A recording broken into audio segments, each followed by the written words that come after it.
ሰላም ውድ ተማሪዎቻችን እንዴት አላችሁ? ናትናኤል ነኝ የ12ኛ ክፍል የኢኮኖሚክስ መምህራችሁ ከሉሲ ብሪጅ አካዳሚ። ባለፈው ሴሽናችን እንግዲህ እንደምታስታውሱት የመጀመሪያው የ12ኛ ክፍል ዩኒት 1 መግቢያውን ኢንትሮዳክሽኑን ፓርት እና ምን አይነት አውትካም አት ዘ ኤንድ ኦፍ ዘ ሴሽን እንደምናገኝ አውርተን ነበረ። ስለዚህ የ12ኛ ክፍል የኢኮኖሚክስ ትምህርታችንን ዩኒት 1ን ስናገባደድ የምናገኛቸው እውቀቶች ብለን የዘረዘርናቸው ኖሌጅ ሜትሪክሶቻችን ወይም ደግሞ ለርኒንግ ኦብጀክቲቮቻችን ነበሩ። እነሱን እንደምታስታውሷቸው ተስፋ አደርጋለሁ። አት ዘ ኤንድ ኦፍ ዘ ሴሽን ሄደን በዛ ስለሆነ የምንመዝነው ምን እውቀቶችን እንደምናገኝ እነሱ በሰፊው አውርተን ነበረ። በወፍ በረር ስለ ማክሮ ኢኮኖሚክስ በፈንዳሜንታል ኮንሰፕትስ ኦፍ ማክሮ ኢኮኖሚክስ የሚለውን ተወያይተናል ማለት ነው። በተጨማሪም ደግሞ ከአውትካሙ በተጨማሪ ትንሽ ኢንትሮዳክሽን ቱ ማክሮ ኢኮኖሚክስ ከ9ኛ እስከ 11ኛ ክፍል ስንማር የቆየነውን ማይክሮ ኢኮኖሚክስ እንዴት ሆኖ አግሪጌትድ ሆኖ ተሰብስቦ ቢግ ፒክቸሩን ሲያጠና ማክሮ ኢኮኖሚክስ እንደተባለ አይተናል ማለት ነው። ስለዚህ በዛሬው ሴሽናችን ደግሞ በዚሁ ዩኒት 1 the fundamental concepts of macro economics በሚለው ዩኒታችን ላይ ሰብ ዩኒት የሆነውን definition of macroeconomics and also focus areas of macroeconomics revisited የሚለውን ፓርት እናያለን ማለት ነው። እንግዲህ ወደ ዛሬው ትምህርታችን ዘለቅ ብለን ከመግባታችን በፊት እዚች ጋር ለማስታወስ ያክል ሳይታችን አለች ማለት ነው። www.lucybridgeacademy.com የምትለው ሳይት ላይ በመግባት ብሪፍ የሆኑ ሾርት ኖቶችን ማግኘት ትችላላችሁ። እንዲሁም ኩዌስችን ባንክ አለው። እዛ ላይ ጥያቄዎችን መስራት መለማመድ፣ እውቀታችሁን ማዳበር ትችላላችሁ። እንዲሁም ደግሞ ፐርሰናላይዝድ የሆነ ኤአይ አሲስታንት አለው ከ5 በላይ ቋንቋዎች ኢኔብልድ የሆነ። ይህንን ቱል ለራሳችሁን በመጠቀም እንዲሁም ለጓደኞቻችሁ ሼር በማድረግ አብራችሁ ትምህርታችሁን በደንብ እንድታጠኑ እንመክራለን፣ ለማሳሰብ እንወዳለን። እንዲሁም ደግሞ በተጨማሪ የሉሲ ብሪጅ አካዳሚን የዩቲዩብ ገጽ ሰብስክራይብ በማድረግ እንዲሁም ደግሞ ቴሌግራም ቻናሉን ጆይን በማድረግ እዛ ጋር ፊድባካችሁን በማስቀመጥ የተሻለ ትምህርታችንን በፊድባካችሁ ሪፋይን እያደረግን እናንተን በደንብ ለውጤት እንድናበቃ ይረዳናል ማለት ነው። ያንን እንድታደርጉልን ለማሳሰብ ወዳለው። ይህን ካልን በኋላ እንግዲህ በቀጥታ ወደ ዛሬው ትምህርታችን እንገባለን ማለት ነው። እንግዲህ በዛሬው ትምህርታችን ባለፈው ኢንትሮዲውስ ያደረግነውን ማክሮ ኢኮኖሚክስ ምንድነው የሚለውን ለማየት ዴፊኒሽኑን ጠለቅ ብለን ለማየት እንሞክራለን ማለት ነው። ስለዚህ በብሮድ በሆነው የኢኮኖሚክስ ጥናት ላይ ቤዚካሊ በሁለት ከፍለን አይተናቸዋል ማለት ነው። ሁለት ዲሲፕሊኖች አድርገን አይተናቸዋል። አንደኛው እስከዛሬ ስንማረው የቆየ ነው፣ በስፋት ስናየው የቆየ ነው ማይክሮ ኢኮኖሚክስ ሲሆን ከዚህ በኋላ ደግሞ የምናየው ማክሮ ኢኮኖሚክስ የተባለው ሰብፊልድ ነው ማለት ነው።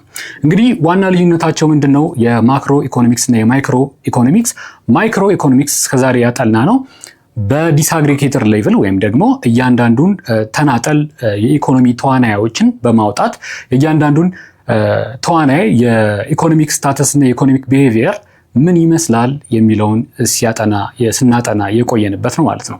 እንግዲህ እንደምታስታውሱት በማይክሮ ኢኮኖሚክስ ላይ አንድ ፈርም ወይም ደግሞ አንድ ሃውስሆልድ ኢኮኖሚክ ስታተሱን የሚለካባቸው መስፈርቶችን ዲማንድ፣ ሰፕላይ የሚሉትን ኮንሰፕቶች እንዲሁም ደግሞ ፕራይስ፣ ኳንቲቲ፣ ኢኩሊብሪየም እንደዚህ የመሳሰሉ የማይክሮ ኢኮኖሚክስ አይዲያዎችን ያየነበት ሴሽን ነው ማለት ነው። ወደ ማክሮ ኢኮኖሚክስ ስንመጣ ግን ትንሽ ወሰብሰብ እያለና ሰፊውን ፒክቸር እየያዘ እንደሚሄድ ተነጋግረናል ማለት ነው። ስለዚህ ማክሮ ኢኮኖሚክስ ምንድነው ከተባለን ዲፋይን ለማድረግ ያክል በቀጥታ ማክሮ ኢኮኖሚክስ ወይም ከስሙ ማክሮ የሚለው ትልልቅ ነገሮችን የሚያጠና እንደማለት ይጠቅመናል። ከስሙ እንደምንነሳው ማክሮ ኢኮኖሚክስ ኦቨርኦል ኢኮኖሚ ኦፍ ዘ ካንትሪ ነው የሚያጠናው ማለት ነው። ኦቨርኦል ኢኮኖሚ ኦፍ ዘ ካንትሪ ነው የሚያጠናው ማለት ነው። ስለዚህ ኦቨርኦል ኢኮኖሚውን ሲያጠና ምን ላይ ፎከስ አድርጎ ነው ኦቨርኦል ኢኮኖሚውን የሚያጠናው የሚለውን እዚህ ጋር እንደምታዩት ናሽናል አውትፑት የአንዲት ሀገር ምርት ሲባል እንግዲህ ፕሮዳክት ጉድስ ኤንድ ሰርቪስስ ነው የምንለው። የሚነኩ የሚዳሰሱ ምርቶች አሉ፣ እንዲሁም ደግሞ የማይነኩ የማይዳሰሱ ምርቶች አሉ። ስለዚህ እነሱን ነው ማለታችን ነው። የሀገሪቱ ሌበር ፎርስ የአምራች ኃይሉ ያመረተው አገልግሎት ሊሆን ይችላል። ለምሳሌ ማስተማር፣ ሕክምና እንደዚህ የመሳሰሉት ነገሮች አገልግሎቶች ናቸው። ስለዚህ የሀገሪቱ ምርት ናቸው ገቢ እስካስገኙ ድረስ። እንዲሁም ደግሞ በፕሮዳክት ደረጃ የሚመረቱ የሀገሪቱ ምርቶች ተሸጠው የሚያስገኙት ገቢ ናሽናል አውትፑት ይባላል። አውትፑታችን ወይም የሀገሪቱ ውጤት በምርት ደረጃ የሚለካው እንግዲህ እንደምታውቁት በቫሊዩ የሚለካው በሞኔታሪ ስኬል ይሆናል ማለት ነው። ለግንዛቤ ያክል በሞኔታሪ ስኬል እናደርገዋለን ማለት ነው። ሌላው እንግዲህ ፎከስ አድርጎ የሚያጠናው ይህ ማክሮ ኢኮኖሚክስ ምንድን ነው? ፕራይስ ሌቭል እና ፕራይስ ቼንጅን ፎከስ አድርጎ ያጠናል ማለት ነው ይህ ማክሮ ኢኮኖሚክስ። ስለዚህ በፕራይስ ሌቭል እና ፕራይስ ቼንጅን ሲያጠና እንደ ኢንፍሌሽን፣ ዲፍሌሽን የመሳሰሉትን ኮንሰፕቶች የምናይበት ማለት ነው። የዋጋ ንረት እንዲሁም ደግሞ የዋጋ መውረድም ካለ የዋጋ መውረዱን የምናጠናበት፣ ይሄ ደግሞ ኦቨርኦል ኢኮኖሚ ላይ ምን አይነት በጎ ተጽዕኖ ወይም ደግሞ አሊያም አዎንታዊና አሉታዊ ተጽዕኖ አንጥቷል የሚለውን የምናይበት የምንተነትንበት ፎከስ አድርጎ የሚያጠናው አንደኛው ፓርት ነው ማለት ነው ፕራይስ የሚለው ኮንሴፕት።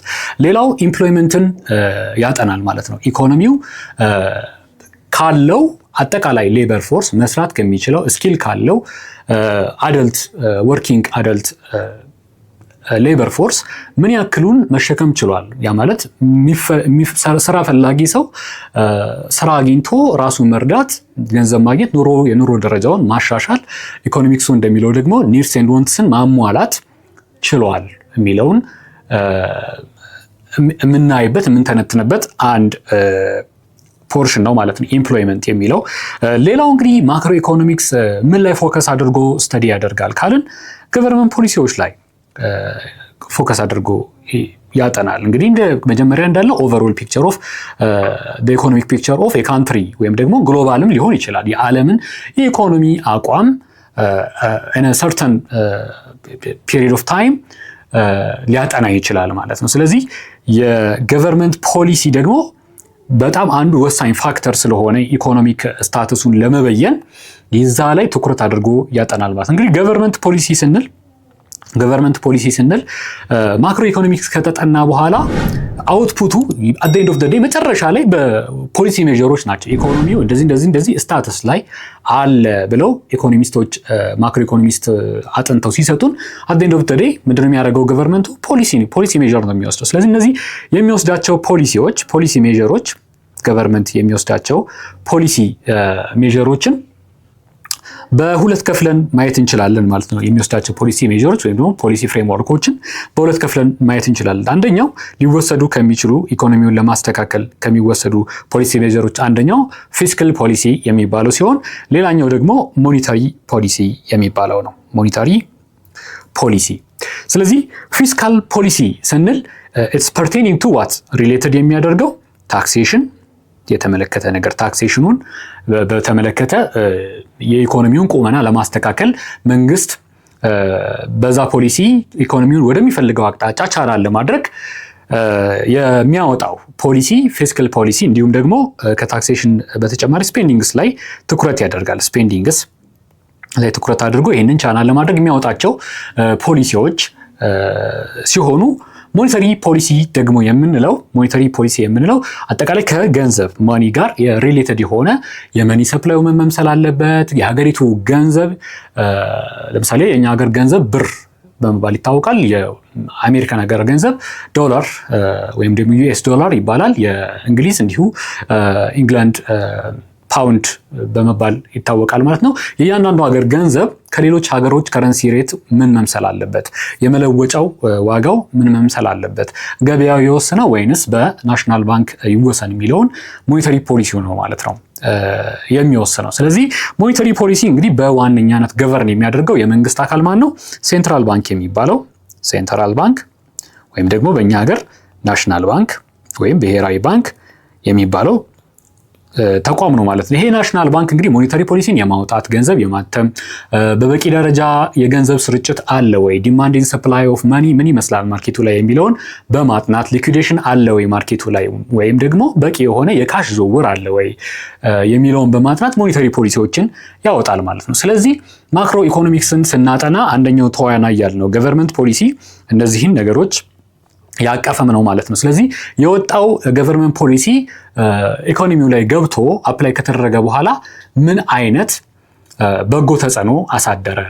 በጎ ከሆነ ተጽዕኖ አድቫንስ እንዲደረግ ወይም ደግሞ ችግሩን ያባባሰው ከሆነ እንዲቀየር፣ በሌላ አይነት ኢኮኖሚክ አፕሮች ደግሞ እንዲቀየር፣ ፖሊሲው እንዲቀየር የምናጠናበት የምንተነትንበት በጣም ኮሮና ቤዚክ ፓርት ኦፍ ኢኮኖሚክስ ጥናታችን ነው ማለት ነው። ስለዚህ እንግዲህ ቀድመን እንዳወራ ነው በጣም ቤዚክ ልዩነቱን ማወቅ ስላለብን ከማይክሮ ኢኮኖሚክስ ጋር ምንድን ነው የሚለየው? ማይክሮ እንደምታውቁት አናላይዝ ለማድረግ የሚፈልገው ዲሲሽንስ ሜድ ባይ ኢንዲቪጁዋል ዩኒትስ ነው።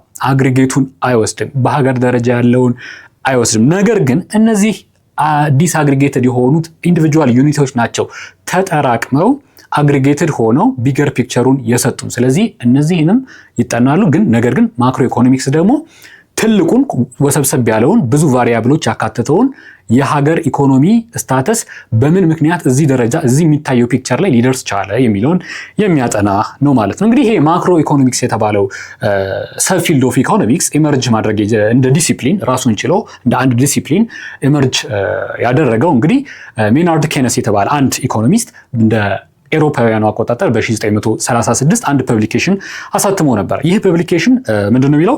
ዘ ጀነራል ቲዮሪ ኦፍ ኢምፕሎይመንት ኢንትረስት ኤንድ መኒ የሚባል ፐብሊኬሽን ካሳተመ በኋላ ከዛ በኋላ ነው እንግዲህ እንደ አንድ ፊልድ ኦፍ ስተዲ ተወስዶ ማክሮ ኢኮኖሚክስ መጠናት የጀመረው ማለት ነው።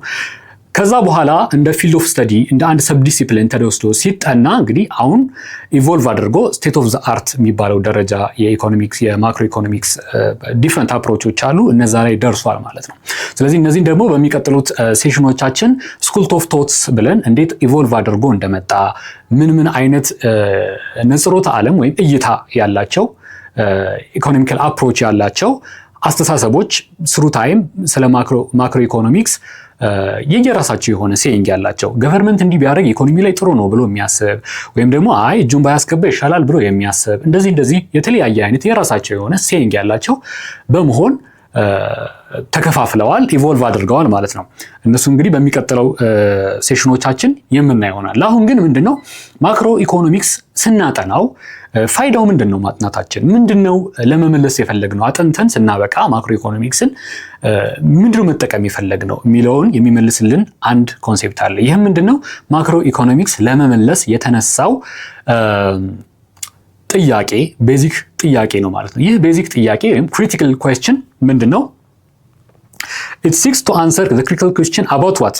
Growth, inflation, unemployment, international trade። እንደዚህ እንግዲህ አራቱ በጣም ወሳኝ የሆኑ ፖይንቶች ኢንዲኬተር ኦፍ ዘ ኢኮኖሚ ብለን ቀደምም በጨረፍታ ያነሳናቸው ናቸው። እነዚህ ኢንዲኬተር ኦፍ ዘ ኢኮኖሚን አናላይዝ ማድረግ ከቻልን ከገቡን ለማስተካከል የኢኮኖሚውን ቁመና ለማስተካከል የምንወስዳቸው ፖሊሲ ሜጀሮች ከነዚህ ላይ ሆነው ስለሆነ የሚቀረጹት አንቸገርም ማለት ነው። ወደ ተሻለ ቦታ የሚወስደንን ፖሊሲ ሜጀር ማውጣት እንችላለን ማለት ነው። ስለዚህ በማክሮ ኢኮኖሚክስ ጥናታችን የምናጠናው ይህንን ዲሲፕሊን የምናጠናው እነዚህን ኪ ኩዌስችኖች ለመመለስ ነው ማለት ነው። ግሮዝን እንዴት አድርገን ሜጀር እናድርገው? ኢንፍሌሽንን እንዴት አድርገን ከአምናው ዘንድሮ ገንዘባችን ኢንፍሌት አድርጓል አላደረገም? ዋጋ ኢንፍሌሽን ጨምሯል አልጨመረም?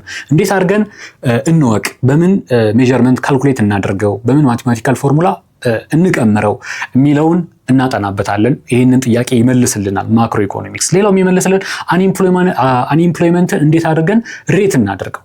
ሀገሪቱ ላይ ብዙ አንኢምፕሎይመንት አለ። ይሄ ደግሞ የብዙ አንኢምፕሎይመንት መኖር ለኢኮኖሚ ያለው ሲግኒፊካንስ ምንድን ነው የሚለውን የምናጠነው በዚህ ስር ስለሆነ ይህንንም ይመልስልናል ማለት ነው። ስለዚህ ፋይዳው የጎላ ነው ይሄ ነው ማለት ነው። ሌላው ኢንተርናሽናል ትሬድ ምን መምሰል አለበት? የሀገሪቷ ጤነኛ ኢኮኖሚ ያለን የምንለው ምን አይነት ኢንተርናሽናል ትሬድ ሲኖረን ነው? ዴፊሲት ውስጥ ዕዳ ውስጥ የሚከተን ኢንተርናሽናል ትሬድ ሲኖረን ነው? ሁሉንም አይነት ነገሮች ከውጭ የምናስመጣ ሲሆን ነው? ወይም ደግሞ ምንድነው ጥሩ ስትራቴጂ? ምን ነገሮች ብናስገባ፣ ምን ነገሮች ብናመርት፣ ምን ነገሮች ደግሞ ወደ ውጭ ገበያ አቅርበን ገንዘብ ብናገኝ የተሻለ ነው? የትኛውን ፕራዮሪታይዝ እናርቅ የሚሉትን ሰፊ የሆነ ኮንሴፕት ኢንተርናሽናል ትሬድ በሚለው ሐሳብ ላይ በማክሮ ኢኮኖሚክስ በማጥናት ይህንንም የሚመልስ ሰብ ዲሲፕሊን ነው ማለት ነው ማክሮ ኢኮኖሚክስ። ስለዚህ እነዚህን ኪ ኩዌስችኖች ለመመለስ ይጣጣራል ማለት ነው። እንደ ቻሌንጅ ወስዶ እነዚህን ቻሌንጆች አድሬስ ማድረግ አለብኝ ብሎ ወስዶ ማክሮ ኢኮኖሚክስ እነዚህን ለመመለስ ይጣጣራል ማለት ነው። ይሄ እነዚህን ከሆነ የሚመልሰው ታዲያ ጎሉ ወይም አላማው ምንድን ነው ማለት ነው? ጎሉ የማክሮ ኢኮኖሚክስ ጎሉ ፉል ኢምፕሎይመንትን አቺቭ ማድረግ ይፈልጋል። ሀገሪቱ ላይ መስራት እየቻለ ስኪል ይዞ ዲማንድ እና ሰፕላዩ ተመጣጥኖ የሰው ኃይል ፈላጊው ስራው እና ደግሞ ስራ እያለ ደግሞ የሰው ኃይል እንዳያንስ ይሄ ተመጣጥኖ ተመጋግቦ ፉል ኢምፕሎይመንት ኖሮ ሁሉም አምራች ዜጋ የሚፈለገውን አይነት ምርት ማስመዝገብ ውጤታማ እንዲሆን የሚያስፈልጉ ሜዥሮችን ለመውሰድ ምን ማድረግ አለብኝ ብሎ ይህንን ለመመለስ ስለሚጣጣር ጎሉ ፉል ኢምፕሎይመንትን ማሳካት ነው ማለት ነው። ሌላኛው ጎሉ ምንድነው? ስቴብል ፕራይስ ነው። ስቴብል ፕራይስ ስንል ምን ማለት ነው? ከአምናው ዘንድሮ ዋጋችን እሴታችን ያልወረደ ምክንያቱም የተረጋጋ ኢኮኖሚ የሚኖረን ኢንፍሌሽን መግታት ስንችል ነው። ከአምናው ዘንድሮ ዋጋው እሴቱ ያልወረደ ኢኮኖሚ ስቴብል ፕራይስ ዋጋ መኖር አለበት ማለት ነው። ለምሳሌ አምና በ100 ብር ይገዛ የነበረ እቃ ዘንድሮ በ1000 ወይም ደግሞ በ10000 ብር ከተገዛ በጣም በብዙ እጥፍ ኢንፍሌሽን ጨምሯል ማለት ነው። ይህ ኢንፍሌሽን ሲጨምር ደግሞ ገንዘባችን የመግዛት አቅሙ እየደከመ ነው ማለት ነው which is not good right። ስለዚህ ይህንን መክታት እና ደግሞ ሁሉም ሰው ዌጅ ለምሳሌ የተቀጣሪ ኢምፕሎይ ዌጁ ካልጨመረ ይህንን ነገር 100 ብር ይገዛ የነበረው እቃውን 10000 ብር ደሞዝ እየተከፈለው ከነበረ ልክ እቃው 1000 ብር ሲገባ የሱ ደሞዝ ግን እዛው 10000 ብር ከነበረ አደጋ ላይ ነው ሰውየው ማለት ነው። የሚፈልገውን ኒድስ ኤንድ ዋንት ማሟላት አይችልም ማለት ነው። ስለዚህ ኢኮኖሚ ክራይሲስ ውስጥ ነው ማለት ነው። ይሄንን መክታት አለብን። ስለዚህ ጎላችን በማክሮ ኢኮኖሚክስ ጥናት ጎላችን ሁለተኛው ጎላችን ስቴብል የሆነ ፕራይስን አቺቭ ማድረግ ነው ማለት ነው። ሌላው አቺቭ ማድረግ የምንፈልገው ኢኮኖሚክ ግሮዝን ነው ማለት ነው። ኢኮኖሚክ ግሮዝ አለ ስንል በአንድ ሀገር ውስጥ ወይም ሀገሪቱ እያደገች ነው ስንል ምን አይተን ነው?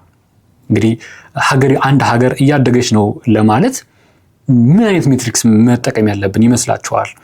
አንድ ሀገር እያደገች ነው ለማለት የህንፃዎቿ ብዛት፣ የመንገዱን ጽዳት፣ እንደዚህ አይነት ነገሮች፣ የምርት ብዛት፣ የሰው ሁሉ መቀጠር እነዚህ ልናይ እንችላለን? ወይንስ ደግሞ ሪሊ የሀገሪቱ ምርት የሆነ የሚቀመርበት የሆነ አይነት ፎርሙላ አለ? ምንድነው ያ ፎርሙላ? እሱን ይመልስልናል ማለት ነው። እሱን በመመለስ በማክሮ ኢኮኖሚክስ እንደ ጎል ይዘን የምንንቀሳቀሰው ይሄን ነገር ግሮዝን አቺቭ ማድረግ ስለሆነ ያንን ትሩ ታይም እንዴት አድርገን መቀመር እንደምንችል ጂዲፒ፣ ጂኤንፒ የሚባሉ ኮንሴፕቶችም ላይ እናያለን ማለት ነው። ስለዚህ ኢኮኖሚክ ግሮዝን አቺቭ ማድረግ ይፈልጋል ስንል በምን አይነት ሜተር ነው አቺቭ ማድረግ የምንችለውን እናጠናበታለን ማለት ነው። ምን አይነት ፖሊሲ ሜዥር ብንወስድ ነው? ምን ነገሮችን ብናስተካክል ነው? ኢንፍሌሽን እናስተካክል፣ አንኤምፕሎይመንት እንቅጣ፣ ከዛ ምን እናደርግ፣ ከዛ ሰስተነብል የሆነ ወይም ቋሚ ዘለቄታ የሆነ ልማትና እድገት አለ በአንድ ሀገር ኢኮኖሚ ውስጥ። ኢኮኖሚዋ እያንሰራራ ነው ስንል ምንን ማስረጃ አድርገን ነው እንደዛ ልንል የቻልነው የሚለውንም ይመልስልናል። ስለዚህ ሶስተኛው ጎሉ ወይም አላማው አቺቭ ማድረግ የሚፈልገው ምንድነው? ኢኮኖሚክ ግሮዝን ነው ማለት። ኢኮኖሚክ ግሮዝ አለ ማለት እድገት አለ which is good አይደለም? እድገት ጥሩ ነገር ነው። ስለዚህ ገቢያችን ተሻሽሏል፣ የኑሮ ደረጃችን ይሻሻላል የሚለውን እንግዲህ በጣም ኢምፕላይ ያደርጋል ባይ ዲፎልት ማለት ባይ ዴፊኒሽን እድገት አለ ማለት ገቢያችን ጥሩ ነው ማለት ነው። ስለዚህ ጥሩ ገቢ አለ ማለት ጥሩ የኑሮ ደረጃ መኖር እንችላለን ማለት ነው። ጥሩ የኑሮ ደረጃ መኖር እንችላለን ማለት ማሟላት እየፈለግን የማናሟላው ኒድስ ኤንድ ዋንትስ የለንም ማለት ነው። ስለዚህ ጥሩ የገቢ ደረጃ አለን ካለ ጥሩ የገቢ ደረጃ አላት ሀገሪቷ እያደገች ነው ካለን ይሄ እድገት የተመዘገበው እድገት የመጣው ገቢ ፍትሃዊ በሆነ መልኩ ተከፋፍሏል ወይ ለእያንዳንዱ ዜጋ? አንዱ ልጅ ሌላኛው የእንጀራ ልጅ የሚሆንበት ከመጣው ፍሬ የማይቋደስበት ሰርቶ ገንዘብ ማግኘት የማይችልበት ኢኮኖሚ ውስጥ እድገት አለ ብሎ ማውራት አስቸጋሪ ነው። ስኪል ይዞ ማምረትና መሸጥ የማይችልበት ተወዳዳሪ መሆን የማይችልበት ኢኮኖሚ ሲጀመርም ኢኮኖሚው ያድጋል ብሎ ማሰብም አዳጋች ነው። ነገር ግን በቃ ኢንሰም ሚራክል አደገ ብንል ያ የተመዘገበው እድገት ፍትሃዊ በሆነ መልኩ ተከፋፍሏል የሚለው ነገርን አንዱ ጥያቄ መመለስ ያለበት ጥያቄ ስለሆነ በማክሮ ኢኮኖሚክስ ይህንን ጥያቄ ከመለሰ በኋላ ምን አቺቭ ለማድረግ በአራተኛነት ደረጃ ምን አቺቭ ለማድረግ ይሰራል ማለት ነው? ኢኩዊታብል የሆነ ፍትሃዊ የሆነ ክፍፍል የሀብት ክፍፍል ለአቺቭ ለማድረግ ይሰራል ማለት ነው። ስለዚህ እነዚህ ነገሮች ላይ እንደ ጎል እንደ ዓላማ ወስዶ ይሰራባቸዋል። ፎከስ አድርጎ ደግሞ የሚሰራባቸው የሚያጠናቸው ፖይንቶች እንዳሉ ቅድም በጨረፍታ አይተናል። እነ ኢምፕሎይመንት እነ ኢንፍሌሽን ምናምን። አሁን ደግሞ እዚህ ጋር ሜንሊ ፎከስ የሚያደርገው የሚለን ኤሪያዎቹ ፎከስ የሚያደርግባቸው ኤሪያዎች ማናቸው ይላል። ናሽናል ኢንካም ላይ ፎከስ አድርጎ ይተነትናል ያጠናል። ኢምፕሎይመንት ሌቭል ላይ ኢምፕሎይመንት ሬትን በመቀመር ካልኩሌት በማድረግ መኒ ሰፕላይ ኤንድ ዲማንዱ የተጣጣመ ነው ወይ የሚለውን ያጠናል። ፕራይስ ሌቭሉ ኢንፍሌትር ነው ዲፍሌትር ነው የሚለውን ያጠናል። ኢኮኖሚክ ግሮዝ አለ የለም የሚለውን ያጠናል። ከዛ ኢንተርናሽናል ትሬድ በምንፈልገው መንገድ አዋጭ በሆነ በምንፈልግ ፊዚብል የሆነ ትክክል ጤናማ የሆነ ኢኮኖሚ በሚያመጣ መንገድ እየሄደልን ነው የሚለውን ፎከስ አድርጎ ያጠናል ማለት። ስለዚህ ፎከስ የሚያደርግባቸው ኤሪያዎች ከተባለን በቃ ይሄው ነው ማለት ነው። እነዚህን ነገሮች ዘርዘርም ማለት በቃ ማክሮ ኢኮኖሚክስ ፎከስ የሚያደርግባቸውን ኤሪያዎች አስቀምጥን እንደማለት ይወሰድልናል ማለት ነው። ሌላው እዚሁ ላይ ፎከስ ከሚያደርግባቸው ኤሪያዎች በተጨማሪ አንድ በጣም ወሳኝ ነገር ቅድም እንዲያጠናል አለን። ፋይዳው እንደዚህ ነው አለን። እነዚህ ነገሮች ሲያጠና ዲቴል የሚመለከታቸው ነገሮች ሀሳቦቹ ማን ናቸው? ይቀምራቸዋል ያልነው በፎርሙላ ያስቀምጣቸዋል ያልነው ኢምፕላይ ያደርጉልናል ኢንሳይት ይሰጡናል ያላቸው እነዛ ነገሮች ማን ናቸው የሚለው የሚገለጸው ኮር ኮንሴፕቱ ያለው እዚህ ጋር ነው ማለት ነው። ቫሪያብልስ የሚለው ተርም ላይ ቫሪያብልስ ኦፍ ማክሮ ኢኮኖሚክስ እነዚህ ነው የምናጠናቸው። በፎርሙላ የምንቀምራቸው እነዚህን ቫሪያብልሶች ናቸው። ወይም ደግሞ በሌላ አማርኛ ምን ይባላሉ? ብዙ ጊዜም ብዙ ቦታ የሚገለጹት ኢንዲኬተርስ፣ ኢኮኖሚክ ኢንዲኬተርስ አመላካች። ስማቸው ራሱ ኢምፕላይ እንደሚያደርጉ እንደምታዩት አመላካች ናቸው። እነዚህ ነገሮች የተመለከተ ሰው ኢኮኖሚ ምን አይነት ቁመና ላይ ነው የሚለውን በቀላሉ መገመት ይችላል። እነዚህ አመላካቾች ታዲያ ማን ናቸው? ኪ ኢንዲኬተርስ የሚባሉት ኪ ማክሮ ኢኮኖሚክ ቫሪያብልስ የሚባሉት አንደኛው ጂዲፒ ወይም ደግሞ እንዲሁም ጂኤንፒ የሚባለው ኮንሴፕት አለ። ጂዲፒ የምንለው ምንድን ነው? እንግዲህ እንደምታውቁት ጂዲፒ የአንድን ሀገር እድገት ብዙዎቹ ኢኮኖሚስቶች የሚተነትኑበት ነው። ጂዲፒ የሚለው ቃል አብሪቬሽኑ ምንድን ነው? ግሮስ ዶሜስቲክ ፕሮዳክት ወይም ራፍሊ ለመተርጎም ያክል ያልተጣራ የሀገር ውስጥ ምርት ልንለው እንችላለን። ጂኤንፒ ስንል ደግሞ ግሮስ ናሽናል ፕሮዳክት። አሁን ዶሜስቲክ ስንል የሆነ የሎኬሽን ኮንስትረንት እንዳለው ሀገር ውስጥ እንደተመረተ ያመለክታል። ጂኤንፒ ወይም ደግሞ ግሮስ ናሽናል ፕሮዳክት ስንል ደግሞ ብሔራዊ የሆነ ምርት ነው። ስለዚህ ብሔራዊ የሆነ ምርት የሀገሪቱ ዜጋ የትም ተንቀሳቅሶ የኢትዮጵያ ዜጋ ከሆነ ባንግላዴሽም ሄዶ አሜሪካንም ሄዶ ወይም ኬንያ ሄዶ አምርቶ የሚያስገኘው በሬሚታንስ በኩል የሚያስገኘው ገቢ ተደርጎም ሊወሰድ ይችላል ማለት ነው። ስለዚህ እነዚህ አንዱ ቫሪያብል ነው ማለት ነው። ኮር የሚባለው አንደኛው ቫሪያብል ጂዲፒ እና ጂኤንፒ ነው። ሌላው ኢንፍሌሽን ሬትስ የምንለው አሁን ቅድም ኢንፍሌሽን ብለናል። የዋጋ ግሽበት፣ የዋጋ መናር፣ ኢንፍሌት ያደረገ ዋጋ ወጣ ስንል ናረ ስንል ጀስት ሀሳቡ ነው፣ ግን ኳንቲፋይብል መሆን አለበት። ወጣ ዋጋው ናረ ስንል በምን ያክል ከአምናው ዘንድሮ በምን ያክል ልዩነት ኖሮ ነው በዋጋ በገንዘብ መቀመጥ አለበት። እንግዲህ ሞኔታሪ ቫልዩ የሚለካው እንደምታውቁት በከረንሲ ነው አይደለም? ከረንሲው ስም አለው። በዛ ከረንሲ እንለካዋለን እንቀምረዋለን ማለት ነው። ስለዚህ ኢንፍሌሽን ሬት በምን ፎርሙላ ነው የሚለካው የሚለውን ቀጣይ ደግሞ እናያለን። ግን አሁን እዚህ ጋር እንደተይዙት የምፈልገው ነገር እነዚህ አንደኛ ጂዲፒ ብለናል፣ ሁለተኛው ኢንፍሌሽን ሬት ምንድናቸው? ኢኮኖሚክ ኢንዲኬተር ናቸው ወይም ደግሞ ቫሪያብልስ ኦፍ ማክሮ ኢኮኖሚክስ ናቸው ማለት ነው። ሌላው አንኢምፕሎይመንት ሬት፣ አንኢምፕሎይመንትም ይቀመራል፣ በቁጥር መቀመጥ አለበት። ከጠቅላላው የህዝብ ብዛት ምን ያክሉ ሳይቀጠር ቀርቶ ነው ስኪል እያለው መስራት እየቻለ ሳይቀጠር ቀርቶብን ነው ኢኮኖሚው ወይ ጥሩ ላይ አይደለም ያለው? ምክንያቱም መስራት እየፈለገ ስራ በማጣት የሚንከራተት ብዙ ሰው አለ የምንለው ምን ያክሉ ቢሆንብን ነው? እዚት ባድ እዚት ያን ያክል የማያሰጋ አይደለም ወይስ በጣም ልንሰጋበት የሚገባ ነው የሚለውም እንትኑ ይሄ ኢንቴንሲቲው መገመት ይችላል በሬቱ ማለት ነው። በጣም ሬቱ ከፍተኛ ከሆነ የሀገሪቱ ኢኮኖሚ በጣም አደጋ ላይ ነው። ብዙ መስራት እየቻለ ግን ስራ ያላገኘ አንኢምፕሎይድ ዩዝ አለ ብለን እንሰጋለን። ይህንን በሬት እናስቀምጠዋለን። ሌላው ገቨርንመንት ባጀትን ማነጻጸር እንችላለን። ይሄ ገቨርንመንት ባጀትም እንደ ኢንዲኬተር ይወሰዳል።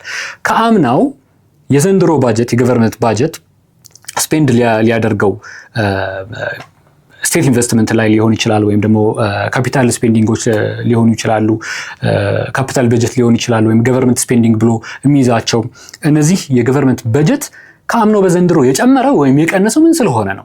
የተሻለ ምርት ስላገኘን ነው የቀነሰው ወይስ ደግሞ ገንዘባችን ኢንፍሌተር ስለሆነ ነው ቁጥሩ የጨመረው? ለምሳሌ አምና 500 ቢሊዮን ዶላር የሀገሪቱ ጠቅላላ በጀት ነው የዚህ ዓመት በጀቴ ነው ብሎ የያዘ መንግስት በአሁኑ ዓመት 1 ትሪሊዮን ዶላር ነው በጀቴ ቢል የ500 ቢሊዮን ዶላር ልዩነት ከአምናው የመጣበት ምክንያት ምንድን ነው? አምና 10 ብር የነበረው ገንዘብ ዛሬ ቫሊዩ ወደ 5 ብር ወርዶ ነው ወይንስ የተሻለ እድገት ስላገኘንና የተሻለ ገቢ ስላገኘች ብዙ ፕሮዳክት ማምረት ስላቻለች ሀገሪቱ ገንዘብ ስላገኘች አሁን ደግሞ ስፔንዲንጋችንን ማስፋትና የበለጠ ደግሞ ኢንቨስትመንታችንን አብዝተን የተሻለ ኢኮኖሚክ ዳይቨርሲፊኬሽን ለመፍጠር ነው እንደዚህ ለማሳለጥ ነው የጨመረው የሚለው መጠናት አለበት። ስለዚህ ገቨርንመንት ባጀትም አንዱ ኢንዲኬተር ነው ማለት ነው። ጀስት ኦል ኦፍ ሰደን ከጨመረ ያለምንም ገቢ የሆነ ችግር አለ ማለት ነው። ስለዚህ ይህም ይጠናል። እንደምን እንወስደዋለን? እንደ ኢንዲኬተር ወይም ደግሞ እንደ ማክሮ ኢኮኖሚክ ቫሪያብል እንወስደዋለን። ሌላው ትሬድ ባላንስ ነው። ትሬድ ባላንስን ማስጠበቅ ካልቻለን ለምን ማስጠበቅ አልቻልንም? ስለዚህ ስለ ኢኮኖሚው የሚናገረው ነገር አለ ማለት ነው። ለምሳሌ ሀገራችን እንግዲህ ትሬድ ባላንስ ስንል ሁሌ እንድታስቡልኝ የምፈልገው ነገር ወይም ባላንስ ኦፍ ትሬድ ቦት ስንበላት ኢምፖርት ማነው ኤክስፖርት ማይነስ ኢምፖርት ነው። ባላንስ ሊሆነ ማለት ይሄ ነገር ዜሮ ሊመጣ ነው ማለት ነው። ማለት ዜሮ ኢነሴን ዜሮም ሳይሆን እንትን መሆን አለበት፣ መቻቻል አለበት፣ ደፊሲት ውስጥ መግባት የለበትም ነው ሐሳቡ። ለምሳሌ በኤክስፖርት ደረጃ ሀገራችንን እንደ ኤግዛምፕል ብንወስድ እንደ ኮፊ፣ ፍላወር፣ ሌዘር ጉድስ እንደዚህ የመሰሉ ነገሮችን ለውጭ ገበያ አቅርቦት ወይም ኤክስፖርት ታደርጋለች ማለት ነው። ስለዚህ በነዚህ ፎሬን ከረንሲ እርን ማድረግ እንችላለን እንደ ረቨኑ ማለት ነው፣ እንደ ገቢ ሆኖ እናገኛለን። ኢንሪተርን ደግሞ እኛ ሀገር የማይመረቱ እኛ ማግኘት የማንችላቸው ወይም ደግሞ እስከዛ ለማምረት ያልደረስናቸው ነገሮችን ወይም ደግሞ ከማምረት ይልቅ ማስገባቱ አዋጭ ሆኖ የታየንባቸውን ነገሮችን እናስገባለን። ለምሳሌ በጣም በብዛት የምናስገባው ምንድን ነው? ነዳጅ አይደለም? ኦይል እናስገባለን፣ ነዳጅ እናስገባለን። እንዲሁም ደግሞ ፊውል፣ ኦይልም ፊውል፣ መድኃኒቶች፣ ሜዲሲንስ፣ ኤሌክትሮኒክስ፣ ማሽነሪ፣ ኤሌክትሮኒክስ እንደዚህ ማሽነሪ የመሳሰሉ ነገሮችን እናስገባለን። እንግዲህ አሁን በምናስገባውና ኤክስፖርት በምናደርገው ምርቶች መካከል ያለው በዋጋ ተቀምረው ያለው የዋጋ ልዩነት ሃይ ከሆነ ባላንስ ኦፍ ትሬድ አላስጠበቅንም። ለምሳሌ የላክነው ገንዘብ እርን ያደረገልን እስከ 15 ቢሊዮን ዶላር ቢሆን ከማስገባት ያለብን ደግሞ ወደ 35 ቢሊዮን ዶላር ቢሆንብን ያስወጣነውና ያስገባነው ምርት አይገናኝም። ስለዚህ ይህን ደፊሲት በሆነ ወይ መሙላት አለብን ማለት ነው። ስለዚህ ይሄ ደግሞ ኢኮኖሚው ላይ የሚፈጥረው ትልቅ ኢምፓክት አለ። በብድር ከሆነ የሚሞላው ያ ነገር ስፔንዲንጎቻችን በብድር የሚሞሉ ከሆነ ኢኮኖሚው ራሱን ማይችል ከሆነ ብዙ ይዟቸው የሚመጡ ጤናማ ያልሆኑ መዘዞች ኢኮኖሚ ላይ ይንጸባረቃሉ ማለት ነው። ስለዚህ ባላንስ ኦፍ ትሬድንም በሰፊው እንደ ማክሮ ኢኮኖሚክ ኢንዲኬተር ወይም ደግሞ ቫሪያብል አድርገን ልንወስደው እንችላለን ማለት ነው። ስለዚህ እነዚህ የጠቀስናቸው ቫሪያብልስ እና ኢንዲኬተርስ ምንድነው ሜዠር ለማድረግ የሚጠቅሙን እንዲሁም ደግሞ ኢቫሉዌት ለማድረግ ሜዠር ለመለካት ኢቫሉዌት ለመተንተን የሚጠቅሙን ፐርፎርማንስ ኦፍ ዘ ኢንታየር ኢኮኖሚ። እነዚህን ነገሮች በሙሉ ኮሌክት ካደረግን በኋላ ዳታ አናላይዝ ካደረግን በኋላ ምን እንረዳለን? ፐርፎርማንሱ ምን ይመስላል፣ የዛች ሀገር የኢኮኖሚው ፐርፎርማንስ ጥሩ ላይ ነው ወይስ አይደለም የሚለውን ማየት ያስችለናል ማለት ነው። ስለዚህ እዚህ ሴሽን ላይ ዲፋይን ለማድረግ ሞክረናል ማክሮ ኢኮኖሚክስን፣ እንዲሁም ደግሞ ፎከስ ኤሪያዎቹ ምን ላይ ፎከስ ያደርጋል፣ እንዲሁም ደግሞ ኪ ኩዌስችኑ ወይም ቻሌንጅ ብሎ የሚወስደው ማክሮ ኢኮኖሚክስ ማን ነው ብለን ለመተንተን ሞክረናል። በዋነኛነት ደግሞ ምን አይተናል? ኪ ኢንዲኬተርስ እና ቫሪያብልስ የሚሉትን ኮንሰፕቶች አይተናል። ነገር ግን እዚህ ኪ ኢንዲኬተርስ እና ቫሪያብልስ ደግሞ እያንዳንዷን ተርም በሰፊው ማየት ስለሚኖርብን በቀጣይ ሴሽኖች እሱ እንደምናደርግ ተስፋ አደርጋለሁኝ። ስለዚህ ኔክስት ስንገናኝ እዚሁ ላይ ስለ ጂዲፒ ምን ማለት ነው፣ እንዴት ይለካል የሚለውን አብረን እናያለን ማለት ነው። ቀጣይ ሴሽን ላይ እንደምገናኝ ተስፋ አድርጋለሁ። ከመውጣታችን በፊት ግን አሁንም ለማስታወስ ያክል እዚህ ጋር የሉሲ ብሪጅ አካዳሚ የቴሌግራም ቻናል ሊንክ አለ። እዛ ላይ ጆይን በማድረግ እንዲሁም ደግሞ የዩቲዩብ ቻናሉን ጆይን በማድረግ በዋነኛነት ደግሞ www.lucybridgeacademy.com በሚለው ሳይት ላይ እጅግ ሊጠቅሟችሁ የሚችሉ ሾርት ኖቶች፣ ፐርሶናላይዝድ የሆነ ኤአይ አሲስተንት ከ5 በላይ ቋንቋዎች ኤኔብል የሆነ መለማመድ የምትችሉበት፣ ኮንሴፕቶችን በደንብ ግራስ በማድረግ የምትችሉበት፣ ከጓደኞቻችሁ ጋር ሆናችሁ ልትሰሯቸው የምትችሏቸው ጥያቄዎች አሉ። እነሱን መጠቀም እንዳትረሱ ለማሳሰብ እወዳለሁ። ናትናኤል ነበርኩኝ ከሉሲ ብሪጅ አካዳሚ። እስከምንገናኝ ቻው።